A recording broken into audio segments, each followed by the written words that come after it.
사무엘상 15장 32절부터 16장 3절까지 제가 말씀을 봉독하겠습니다.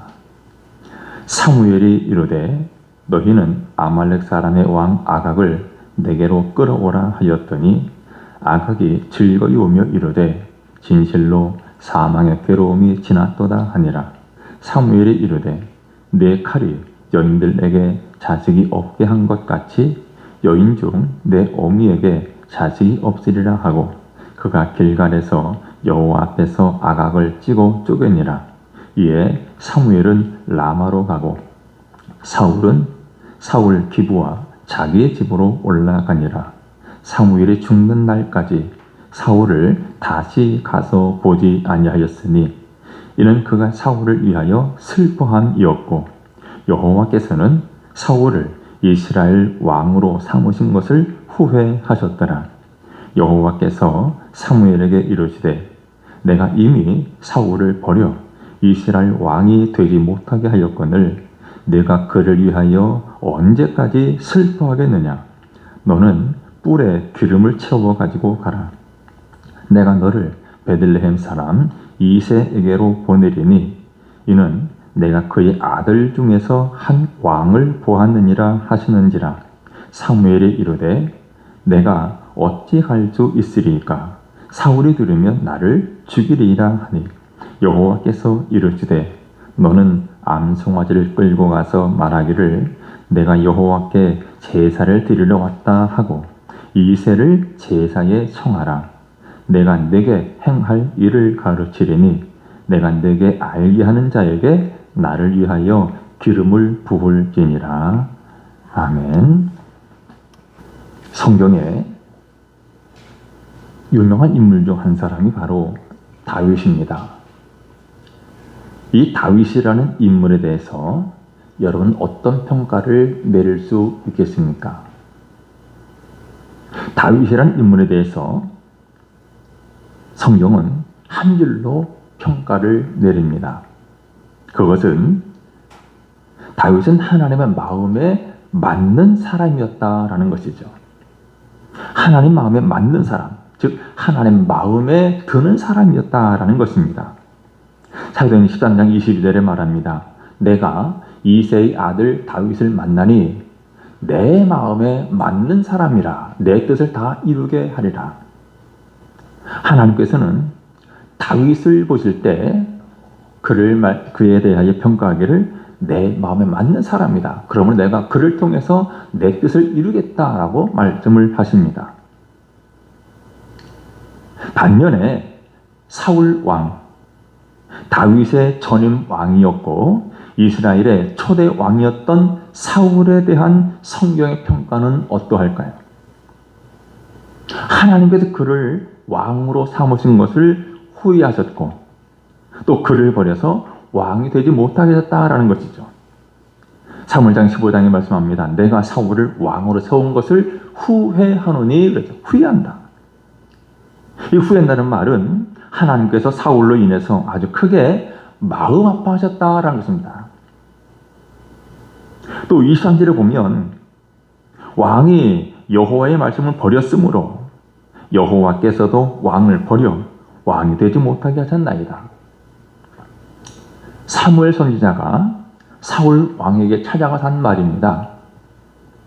사울왕 당신이 하나님 말씀을 버렸기 때문에 하나님께서도 사울왕 당신을 버리셨다라고 선포를 하고 있습니다.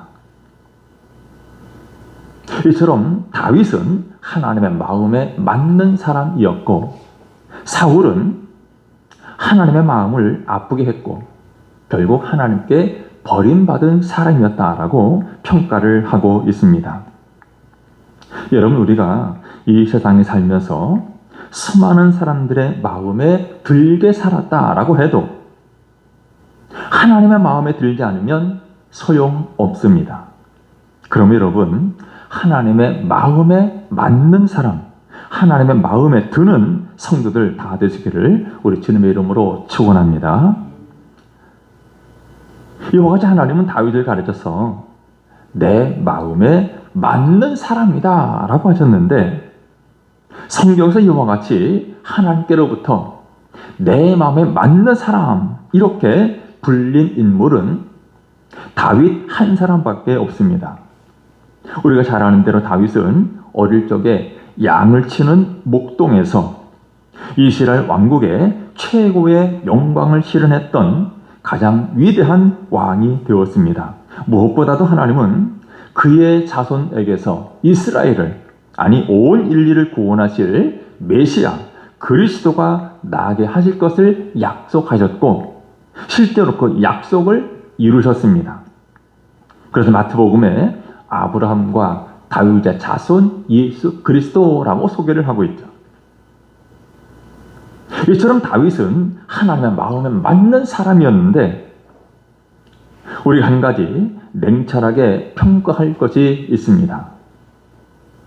다윗은 인간적인 관점에서 본다면, 사람의 눈으로 본다면 그리 이목을 끌만한 인물은 아니었다는 것입니다. 자, 왜 그런가? 다윗은 이새의 8명의 아들들 가운데 막내였습니다. 그의 자리가 어느 정도인가? 그가 형제들 가운데 어떤 위치에 있었는가? 그것을 보여주는 단적인 예는 사무엘 선지자가 이새의 집에 왔을 때 찾아볼 수 있습니다. 자, 사무엘 선지자. 그는 한마디로 당대의 전설적인 선지자였습니다. 온 이스라엘에서 가장 위대한 선지자였죠. 어느 날 이 사무엘 선지자가 하나님의 말씀을 듣고 하나님의 말씀에 따라 베들레헴의 이새의 집에 찾아왔습니다.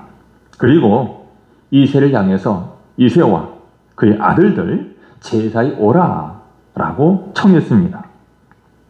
여러분, 이런 대단한 인물이에요. 온 이스라엘의 가장 위대한 제사장 또 선지자였던 사무엘이 직접 자기 집에 찾아와서 자기와 자기 아들들을 제사에 청했다면 당연히 아버지 이새는 그의 모든 아들들을 다 불러 모아야 했을 것입니다. 그런데 이 중요한 순간, 인생에 한 번 올까 말까한 이 기회에 다윗은 그의 아버지에 의해서 제외되었습니다.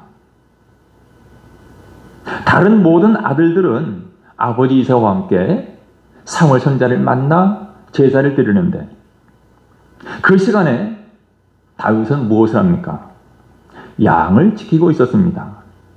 그만큼 가정에서 특별히 아버지 이새로부터 그리 주목받지 못하는 아들이었다라는 것을 나타내죠. 또 다윗이 인간적인 관점에서 그리 이목을 끌만한 사람이 아니었다라는 것은 또 하나의 사건을 찾을 수가 있는데 다윗의 형들이 군대에 나가서 블레셋 군과 대치하고 있습니다. 그때 블레셋의 거인 장수 골리앗이 이스라엘 군대를 조롱하고 모욕하고 있었습니다. 자, 이런 중요한 전쟁의 시간에도 다윗은 하는 역할이 무엇입니까? 그저 형들의 도시락 심부름을 하는 아이에 불과했습니다. 이렇게 다윗은 그의 아버지가 볼 때 주목할 만한 아들은 아니었습니다. 그래서 다윗은 후에 이런 고백을 시편에 남기기도 했습니다. 27편 10절에 보면 내 부모는 나를 버렸으나 여호와는 나를 영접하시리이다. 내 부모는 내 아버지는 나를 하찮게 여겼다는 거죠. 가정에서 이와 같이 주목받지 못하는 막내 아들이었습니다. 또 한 가지 인간적인 관점에서 볼 때 다윗은 실패한 아버지입니다. 왜 그런가 하면 다윗의 여러 자녀들이 있습니다. 배다른 자식들 간에 서로 강간의 사건이 벌어집니다. 또 그들 가운데 서로 죽고 죽이는 살인이 일어납니다. 심지어는 아들 압살롬이 아버지를 배신해서 반란을 일으켰습니다. 그래서 다윗은 압살롬에게 밀려나서 생명의 위협을 받으면서 쫓기는 신세가 되었죠. 또 남편으로서는 이 다윗이 어떻습니까? 물론 아내가 여럿 있었습니다. 그러나 다윗의 삶에 지울 수 없는 오점으로 남은 밧세바와의 간음 사건은 그가 얼마나 불성실한 남편이었는가를 보여줍니다. 물론 아무리 당시 왕의 권력과 그 당시의 문화를 이해한다고 하더라도 이것은 하나님 앞에서도 죄였지만 그의 아내에게도 옳지 않은 일이었음은 분명합니다. 때문에 그는 분명 실패한 남편입니다. 종종 사람들은 역사의 무대에서 자신만 처진다고, 나만 처지는 것은 아닌가 이렇게 느낄 때가 있습니다. 다른 사람들은 잘 나가는데 나만 이렇게 뒤처져 있고 아무도 나를 알아주는 사람이 없다라고 생각될 때가 있습니다. 그러나 여러분, 하나님은 아무도, 심지어 아버지까지도 알아주지 않던 다윗을 보고 계셨고 그를 찾아내셨다라는 것을 기억하시기를 바랍니다. 여러분, 어느 누구도 하나님의 눈에서 벗어나는 사람은 없습니다. 아무리 역사의 무대 뒤편에 숨겨진 사람이라 할지라도 하나님은 그를 보고 계시고 그를 평가하고 계시고 찾아내실 자를 반드시 찾아내십니다. 그러면 여러분, 인생에서 처진다, 뒤처져 있다 라고 생각될 때에도 초조하게 여기지 마시기를 바랍니다. 하나님께서 지금 나를 알고 계시고 나를 보고 계시기에 우리는 초조할 이유가 없습니다. 여러분, 하나님께서 이미 다윗을 보셨습니다.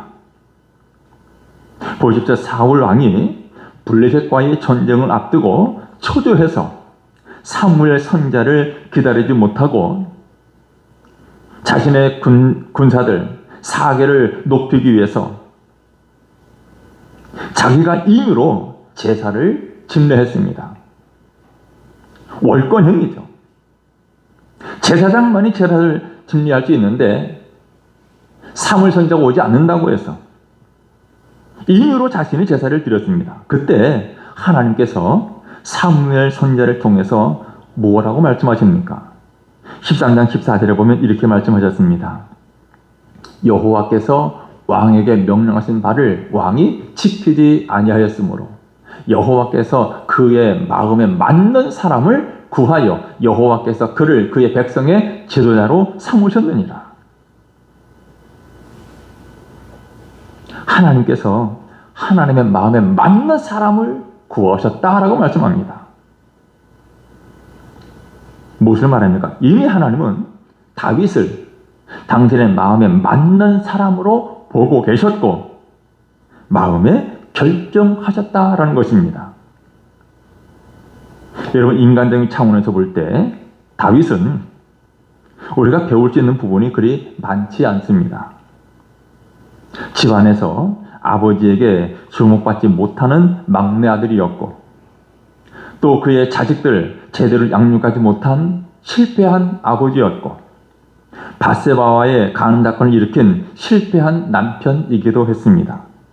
그럼에도 불구하고 우리가 다윗의 이야기에 귀를 기울여야 할 필요가 있습니다. 그 이유는 그가 역사의 무대에 처음 등장하는 이야기에서 발견할 수가 있는데 우리가 다윗의 이 역사적인 등장을 보게 되는 것은 바로 오늘 읽은 본문에서 시작됩니다.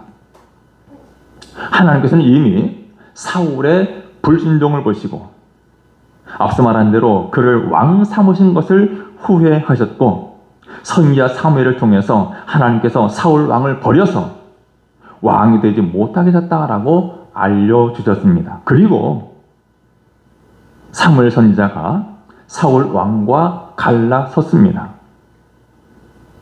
그리고 사무엘 선지자는 죽는 날까지 다시 이 사울 왕을 보지 않았습니다. 오늘 본문을 보면 이런 사무엘 선지자의 마음을 잘 알 수가 있는데, 개인적으로 사무엘 선지자는 사울을 참으로 아꼈고 사랑했습니다. 애착을 가졌습니다. 왜 그럴까요?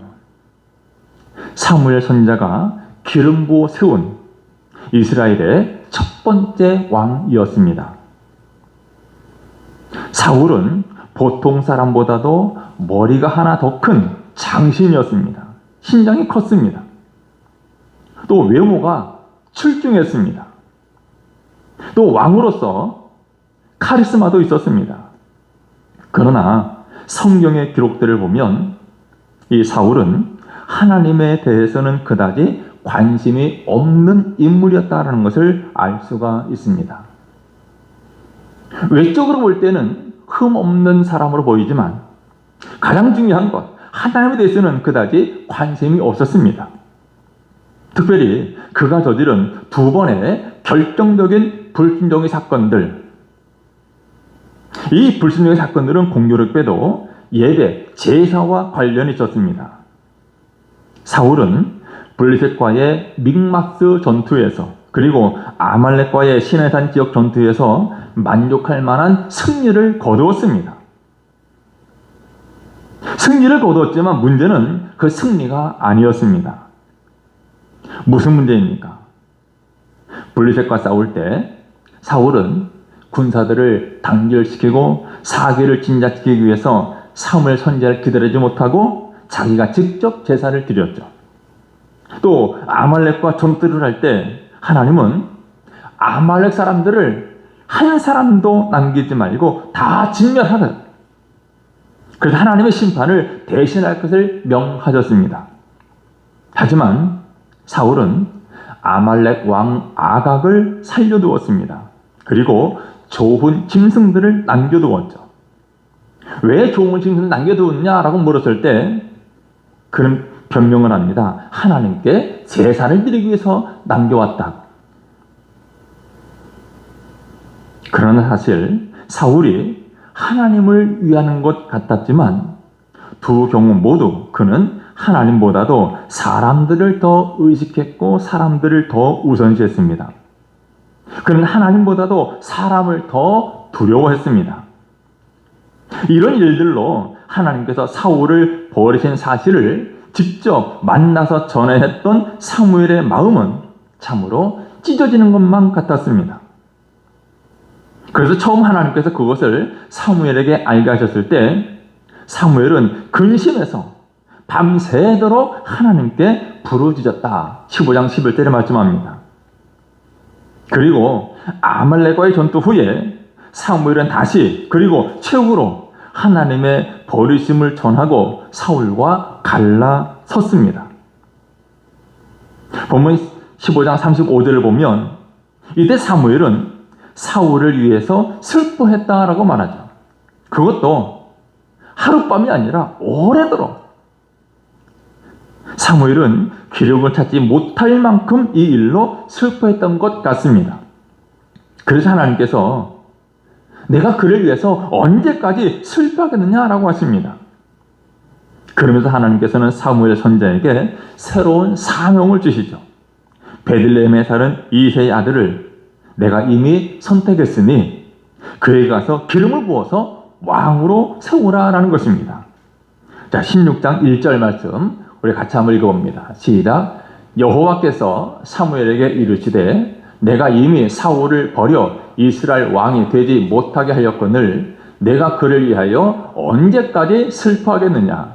너는 뿔에 기름을 채워 가지고 가라. 내가 너를 베들레헴 사람 이새에게로 보내리니 이는 내가 그의 아들 중에서 한 왕을 보았느니라. 아멘. 하나님은 사무엘 선지자에게 베들레헴 이새의 집에 가서 그 아들 가운데 한 사람을 내가 왕으로 택했으니 내가 지시하는 그에게 기름을 부어 왕으로 세우라 라고 말씀하셨습니다. 이 말을 들은 사무엘이 한편으로 두려웠습니다. 왜 그렇습니까? 지금 사울 왕, 이스라엘 왕이 버젓이 살아있는데 또다시 왕을 세우고자 하는, 기름으로 왕을 세운다고 하면 이것은 반역이죠. 요즘으로 말하면 내란입니다. 만일 사울이 이 사실을 알게 되면 자신을 그냥 두지 않을 것을 알았기 때문에 두려웠습니다. 그러자 하나님께서 방법을 가르쳐 주시죠. 암송아지를 끌고 가서 제사 드리러 왔다라고 하라는 것입니다. 이렇게 사무엘 선지자가 이새의 집으로 제사를 드리기 위해서 찾아간 것입니다. 이 일로 말미암아 이새의 아들 다윗이 이제 역사의 무대에 등장하게 된 것입니다.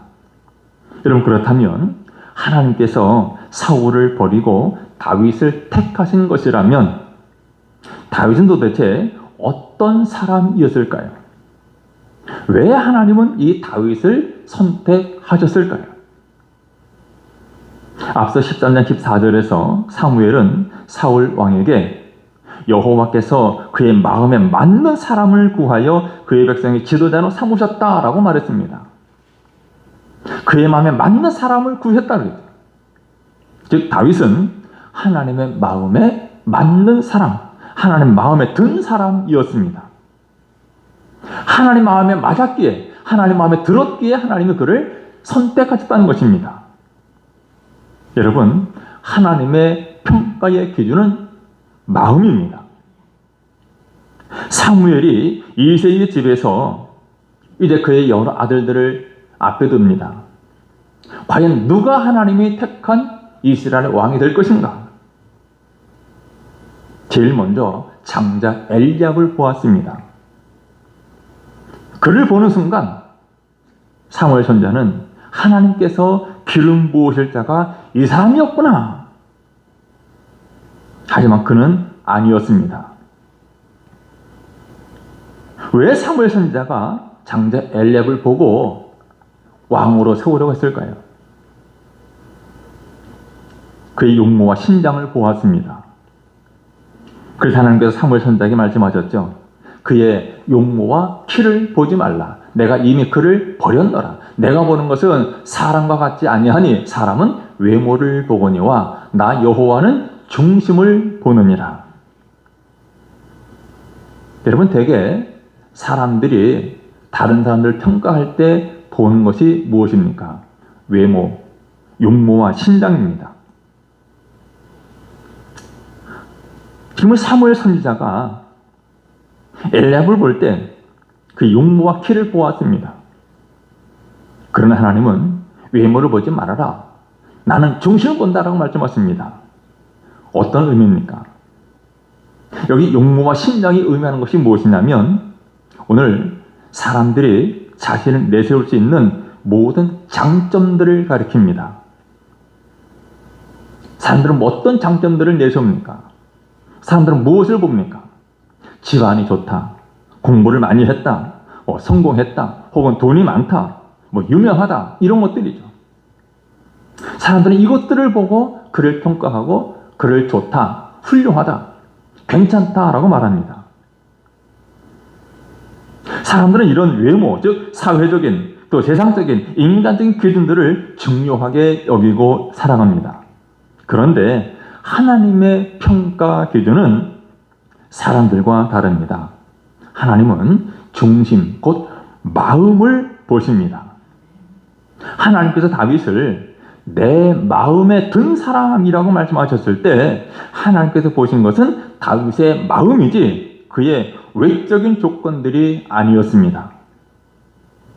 여러분, 오늘 저와 여러분도 하나님의 마음에 드는 사람, 하나님의 마음에 맞는 사람 되기를 원합니다. 하나님의 마음에 맞는 사람, 하나님의 마음에 드는 사람 되어야 하지 않겠습니까? 그렇다면 우리가 어떤 마음을 가져야 하겠습니까? 과연 어떤 마음이 하나님 마음에 드는 마음일까요? 여러분, 예수님께서 말씀하신 팔복을 기억하십니까? 예수님께서 산상에서, 산 위에서 무리들에게 말씀을 전하실 때 8가지 복, 8복을 말씀하셨는데 제일 먼저 하신 복이 무슨 내용이냐면 심령이 가난한 자입니다. 마태복음 5장 3절에 심령이 가난한 자는 복이 있다라고 말씀하셨죠. 예수님은 심령, 즉 마음을 제일 먼저 말씀하셨습니다. 마음이 중요한데 어떤 마음이 중요한가? 가난한 마음입니다. 심령이 가난한 자. 하나님은 가난한 마음을 기뻐하시고 가난한 마음 가진 사람들을 마음에 들어 하십니다. 그럼 여기 가난한 마음이란 어떤 마음일까요? 하나님을 필요로 하는 마음입니다. 하나님을 필요로 하는 마음. 하나님 꼭 함께 하셔야 됩니다.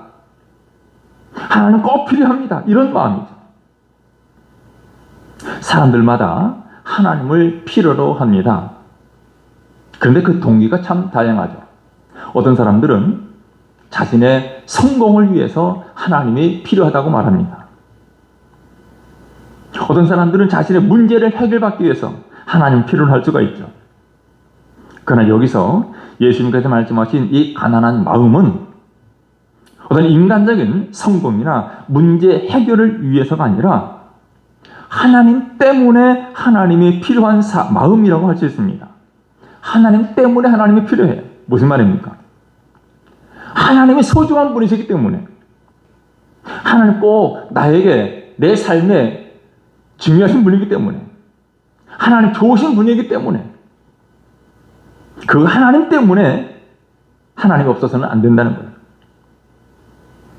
다윗은 시편에 있는 수많은 그의 기도와 고백을 통해서 가난한 마음이 무엇인가를 우리에게 잘 보여줍니다. 시편 42편 1절입니다. 같이 한번 읽어볼까요? 시작. 하나님이여 사슴이 시냇물을 찾기에 갈급함같이 내 영혼이 주를 찾기에 갈급하니이다. 아멘. 여러분 이것이 바로 가난한 마음입니다. 사슴이 시냇물을 찾기에 갈급함같이 내 영혼이 주를 찾기에 갈급하니이다. 다윗이 이 고백을 할 때 아마도 그는 광야를 떠돌거나 혹은 적들에게 쫓기거나 깊은 절망 속에서 하나님을 간절히 찾던 시기였습니다. 어쩌면 사울 왕에게 쫓길 때 혹은 아들 압살롬의 반역을 피해서 왕궁에서 도망쳐 했을 때 그러면 다윗은 정말 모든 것을 잃어버린 것 같은 상황 속에 있었습니다. 여러분 사슴이 시냇물을 찾는 이 모습 이것은 그냥 목이 마르다 이런 수준이 아닙니다. 광야에서 뜨거운 태양 아래 물이 없으면 생명이 위태로운 절박한 상황입니다. 다윗은 하나님을 향한 그의 영혼의 갈급함이 바로 그런 절박함, 생존의 문제와 같은 것이었다라고 고백한 것입니다. 뿐만 아니라 다윗은 항상 하나님과 가까이 하고 싶었습니다. 늘 하나님과 함께 하고 싶었습니다. 그런데 어떤 순간에는 아무리 기도하고 간구해도 하나님의 응답이 느껴지지 않을 때가 있었습니다. 시편 40편 내용을 쭉 보면 다윗의 영혼이 낙심되기도 했습니다. 또 다윗의 원수들은 다윗을 향해서 네 하나님 어디 있느냐 조롱하기도 했습니다. 그때 다윗의 마음 깊은 곳에서는 하나님이 여전히 나와 함께 하신다라는 믿음은 있었지만 현실적으로는 너무나 힘든 순간들이었습니다. 또 하나님을 예배하고 싶었지만 성전에서 찬양하고 제사 드릴 수 없는 상황에서 하나님의 임재를 갈망하는 마음이 컸습니다. 그래서 다윗은 하나님이 없이는 살 수 없다는 절박함, 하나님과 함께하지 않으면 절대로 살아갈 수 없다고 하는 이 절박함, 물이 없는 광야에서 사슴이 죽을 힘을 다해서 물을 찾듯이 갈급함으로 하나님을 찾는 것이 바로 다윗의 가난한 마음이었습니다. 이것뿐만이 아닙니다. 다윗은 하나님이 자신의 목자이기에 아무 부족함이 없다라고 고백을 했죠. 우리가 잘 아는 대로 시편 23편 1절에 여호와는 나의 목자시니 내게 부족함이 없으리로다. 다윗은 어릴 적부터 목동이었습니다. 그렇기 때문에 양을 돌보는 일이 무엇인지 누구보다 잘 알고 있습니다. 여러분, 양은 목자 없이는 살 수 없는 존재입니다. 양은 길을 잃기 쉽고 위험을 제대로 감지하지도 못하고 또 양은 스스로 먹을 것을 찾기도 어렵습니다. 하지만 이런 양이 좋은 목자가 함께하면 아무것도 부족하지 않습니다. 지금 다윗이 여호와는 나의 목자라고 했을 때 그것은 단순한 비유가 아니라 그의 삶의 고백이었습니다. 다윗이 사울 왕에게 쫓길 때도 또 전쟁터에서 싸울 때도 그리고 반역과 배신을 당할 때도 하나님께서 자신을 돌보셨고 인도하셨고 지켜주셨다라는 확신이 있었기 때문에 그는 하나님을 향해서 하나님 나의 목자이십니다 라고 고백한 것입니다. 그러면서 내게 부족함이 없으리로다 라고 고백했죠. 부족함이 없습니다 라는 이 고백은 사실 나에게 모든 것이 풍족합니다, 넉넉합니다, 환경이 완벽하다는 말은 아닙니다. 오히려 다윗은 수없이 광야를 또 돌았습니다. 배고픔과 추위를 견뎠습니다. 원수들로부터 목숨의 위협도 받았습니다. 외적인 상황은 이런 상황입니다. 하지만 하나님께서 자신에게 필요한 것들을 공급해 주셨다는 확신이 있었습니다. 광야에 사는 동안 쉴 곳을 푸른 초장과 실만한 물가로 인도해 주셨다고, 또 위험한 곳에서도 인도해 주셨고, 심지어 사망이 심한 골짜기, 죽음의 골짜기를 지날 때도 함께해 주셨습니다. 그러니까 이 부족함이 없습니다 라는 이 고백은 외적인 환경이 완벽합니다 이런 뜻이 아니라 하나님이 자신의 삶을 책임지시고 그에게 가장 필요한 것들을 주신다라고 하는 믿음의 고백입니다. 한마디로 말하면 다윗은 하나님 한 분이면 좋겠습니다. 하나님 한 분이면 만족했습니다. 바로 그것을 아는 마음이 가난한 마음입니다. 가난한 마음은 오직 하나님 한 분이면 다 되는 거예요. 부유한 마음은 어떻습니까? 하나님을 그다지 필요로 하지 않습니다. 하나님이 계시면 좋지만 하나님이 안 계셔도 하나님 없어도 그다지 문제될 것이 없다 이런 태도로 살아가는 것입니다. 하나님은 다윗에게서 이런 가난한 마음을 발견하셨습니다. 하나님을 간절히 찾는 다윗의 모습, 오직 하나님 한 분이면 만족합니다. 이런 다윗의 가난한 마음을 발견하신 거죠. 아무리 다윗이 사람들에게 숨겨져 있었다 할지라도 하나님께서는 다윗을 아셨고 그의 마음을 보셨고 그를 찾아내셨습니다. 여러분, 문제는 마음입니다. 사람들은 인생의 외적인 조건들, 그야말로 스펙을 만드는데 많은 시간과 에너지를 투자하고 살아갑니다. 많은 사람들이 추구하는 이상형 인간은 다윗이라기보다는 사울입니다. 다윗처럼 주목받지 못하는 사람이 아니라 사울처럼 외모도 출중하고 또 카리스마도 갖고 이런 사울을 추구합니다. 물론 인간적인 관점에서 사울은 괜찮은 사람일 수도 있습니다. 그러나 하나님은 그를 버리셨다는 거죠. 사울을 버리시고 하나님 마음에 드는 사람 다윗을 찾으셨습니다. 그 사람 다윗에게서 하나님 보신 것은 마음이었습니다. 여러분, 문제는 마음입니다. 여러분이 지금 어느 자리에 있든지 사람의 관점에서 볼 때 성공을 거두었든지 혹은 그렇지 못하든지 중요한 것은 마음이라는 것을 기억하시기를 바랍니다. 사람의 관점에서 아무리 크고 위대한 성공을 거뒀다 할지라도 하나님께서 지금 여러분들의 마음을 보시면서 내 마음에 들지 않는다라고 하신다면 지금 우리의 인생은 세상에서 가장 실패한 인생이 되는 것입니다. 그러나 비록 지금 사람들이 볼 때는 내놓을 것이 없다 할지라도 하나님께서 그 마음을 보시고 진짜 내 마음에 드는구나 그렇게 말씀하신다면 그보다 더 성공한 인생은 없습니다. 여러분, 하나님을 향한 갈망, 하나님 때문에 하나님을 필요로 하는 그 마음 구하시기를 바랍니다. 삶이 힘들고 어려운 문제가 있을 때도, 또는 건강이 무너지고 재정적으로 어려움을 겪을 때도, 또 기도가 당장 응답되지 않고 미래가 불확실할 때도 갈급함으로 하나님을 찾고 하나님으로 말미암아 나는 아무 부족함이 없습니다 라는 이런 가난한 마음을 가져서 하나님의 마음에 맞는 사람들 다 되시기를 주의 이름으로 축원합니다. 기도하겠습니다.